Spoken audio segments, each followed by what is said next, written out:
In questa lezione vorrei parlare della lettera Aleph, la prima lettera dell'alfabeto ebraico. Questa lettera ha una grande capacità di unire assieme il macrocosmo ed il microcosmo, la coscienza dell'essere umano con quella del divino, il finito con l'infinito, tutto in un unico simbolo che è la lettera Aleph.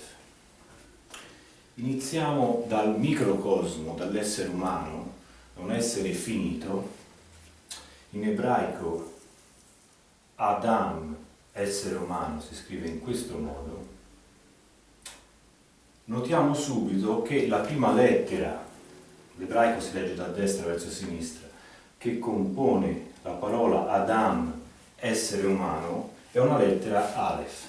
Dunque una lettera che riguarda l'uomo e la donna molto da vicino. Questa lettera ha un valore numerico pari ad 1. L'Aleph vale 1. E nella tradizione ebraica si dice, nella più importante preghiera della tradizione ebraica, che è lo Shema Israel, si dice che Hashem Echad, ovvero Dio è uno. Dunque l'Aleph rappresenta la scintilla di divinità, la scintilla di unità che è dentro l'Adam, dentro ogni essere umano. In questo modo potremmo dire che l'Aleph è la parte divina presente dentro ogni essere umano. Successivamente i cabalisti spiegano che nella forma della lettera Aleph vi è rappresentato anche un momento importante della creazione. Esattamente il momento in cui Dio divide le acque superiori da quelle inferiori. Se voi leggete il primo capitolo della Genesi, c'è un momento particolare in cui avviene una scissione a livello universale, dunque di macrocosmo, e le acque superiori vengono divise. Al centro delle acque, tra le acque superiori e inferiori, viene posto quello che in Kabbalah e anche nell'ebraismo, nella Torah, è chiamato Rakia. Rakia significa firmamento. Bene, l'Aleph, attraverso la sua forma grafica, rappresenta proprio questa scissione e questi tre elementi, le acque superiori, inferiori e il firmamento. Per farvelo comprendere meglio, vorrei spiegarvi una scomposizione grafica della lettera Aleph. I cabalisti spiegano che questa parte superiore della lettera Aleph è una lettera Yod, quindi un'altra lettera dell'alfabeto ebraico. La lettera Aleph è composta da più lettere, è montata da altre lettere. Questa parte qui superiore alla lettera Aleph rappresenta le acque superiori. Questa parte della tradizione cabalistica rappresenta sempre una lettera Yod ma invertita rispetto a questa, quindi queste due le acque superiori e inferiori hanno due polarità differenti, queste sono le acque superiori, queste inferiori. Questa striscia che è al centro della lettera Aleph e che divide diagonalmente la lettera Aleph rappresenta una lettera Vav, quindi dunque il firmamento. Cosa sono le acque superiori? Cosa sono le acque inferiori? Cos'è il firmamento? Non dimentichiamoci che questa scissione di cui sto parlando avviene anche nella coscienza dell'essere umano, è avvenuta anche nella coscienza dell'essere umano, in quanto la Aleph non è solo il simbolo di questa scissione che è avvenuta a livello cosmico, ma anche a livello individuale, in quanto la Aleph è la prima lettera del nome di Adam, che Adam significa essere umano. Cosa sono le acque superiori? Le acque superiori sono un livello di coscienza limpido e cristallino, come le acque di un torrente di montagna. Qui non ci sono angosce, non ci sono preoccupazioni, tutto è chiaro, visibile, è un'acqua di cui si può vedere il fondo, di cui abbiamo coscienza di ogni singolo particolare, e questo non ci crea inquietudine, anzi ci dà completezza, pace interiore. Le acque superiori sono un livello di coscienza direttamente in contatto con Dio, quindi pacificano la nostra anima. Le acque superiori sono direttamente a contatto con il nostro sé superiore. Poi successivamente, come polarità invertita, abbiamo le acque inferiori. Le acque inferiori, se le acque superiori erano acque di un torrente di montagna, limpide e cristalline, ben ossigenate, le acque inferiori sono paragonabili a uno stagno, le acque di uno stagno di pianura. Un lago che deve essere bonificato, quindi un lago con le acque torbide. Non riesco a vedere il fondo, è uno stato caotico della coscienza, per di più anche estremamente pericoloso, perché in questo lago si possono aggirare coccodrilli, caimani, sanguisughe, zanzare, quindi è uno stato di coscienza che possiamo mettere in relazione a livello inconscio, dove c'è molto da raccogliere. Ci sono frammenti importanti di noi da pescare, ma sono nelle profondità del lago, non si riescono a vedere. La nostra missione è quella di pescare in queste profondità senza rimanere preda o vittima di tutte quelle angosce, paure, tensioni che questo stato torbido di coscienza può creare. Dunque, questo è un livello di coscienza, quello delle acque inferiori, paragonabile al livello inconscio dell'essere umano, mentre le acque superiori sono paragonabili al livello superconscio, dunque siamo direttamente a contatto con il nostro sé superiore. Queste due acque, questi due livelli di coscienza, sono divise dal rakia, cioè dal firmamento, la volta stellata, il cielo, le costellazioni. Tutto ciò trova anche una conferma matematica, in quanto la lettera Vav, come dicevo, rappresenta il firmamento, se riempita, ovvero scritta per esteso, porta alle costellazioni, ai segni zodiacali, quindi dunque al firmamento. Cosa significa riempire una lettera?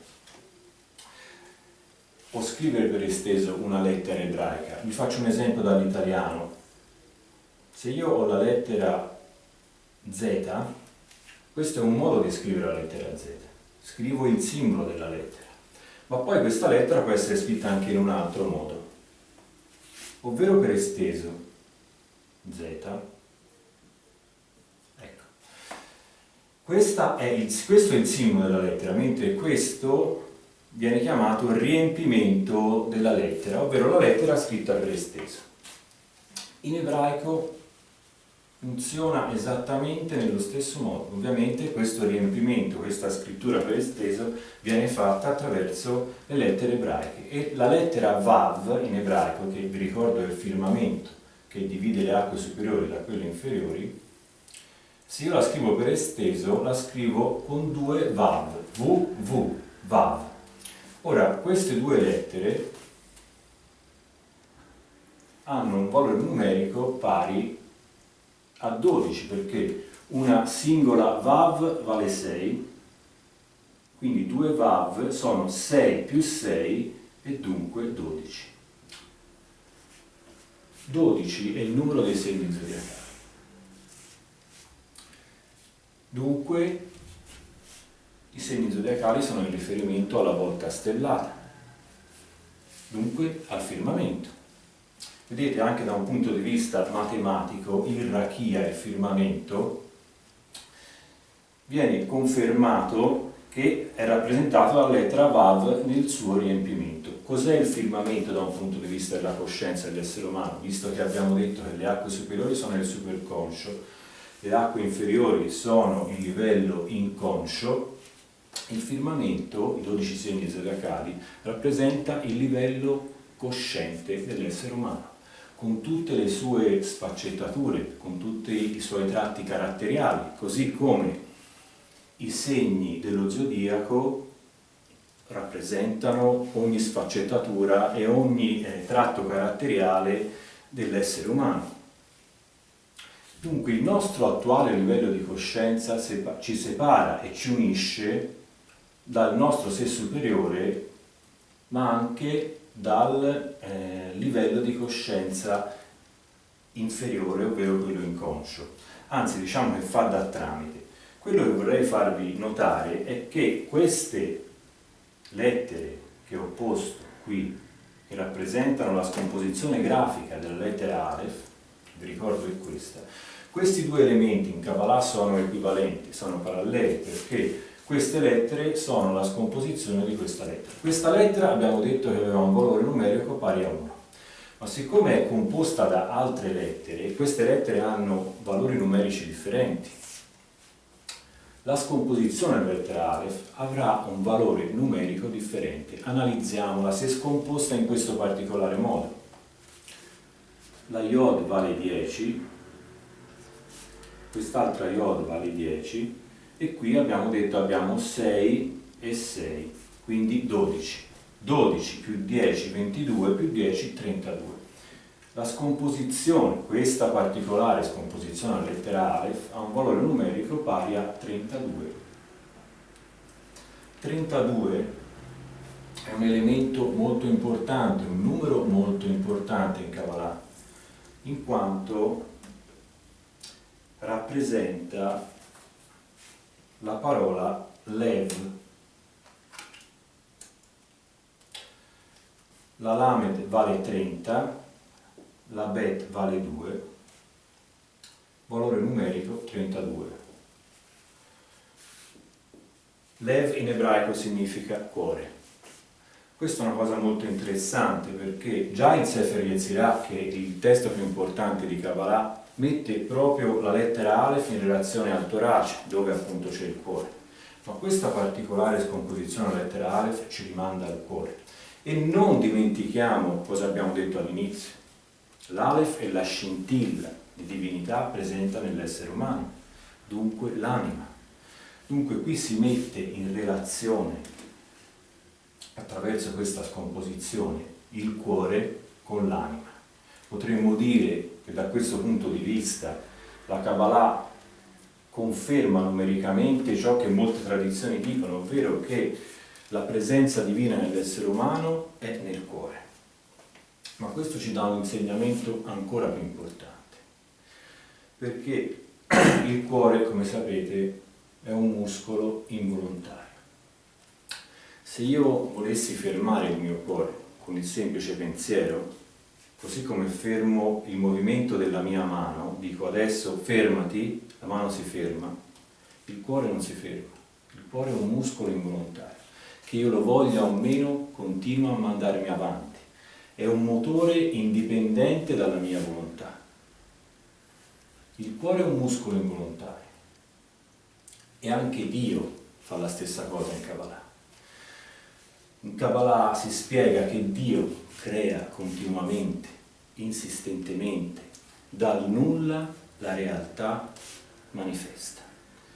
Dio crea il mondo continuamente, dal nulla, ex nihilo, tutto quello che ci circonda, anche noi stessi.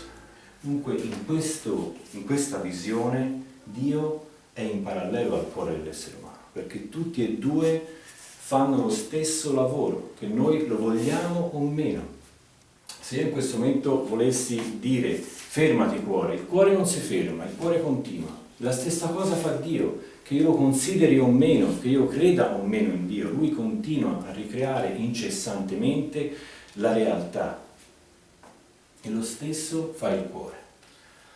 Dunque scopriamo questo interessantissimo parallelo e l'universalità della lettera Aleph, che rappresenta contemporaneamente il cuore dell'essere umano, dunque il microcosmo, un motore inarrestabile che manda avanti il nostro fisico, la nostra vita. Però l'Aleph è in parallelo anche a Dio, che che manda avanti l'universo incessantemente e crea costantemente dal nulla la realtà manifesta, la realtà che ci circonda quotidianamente.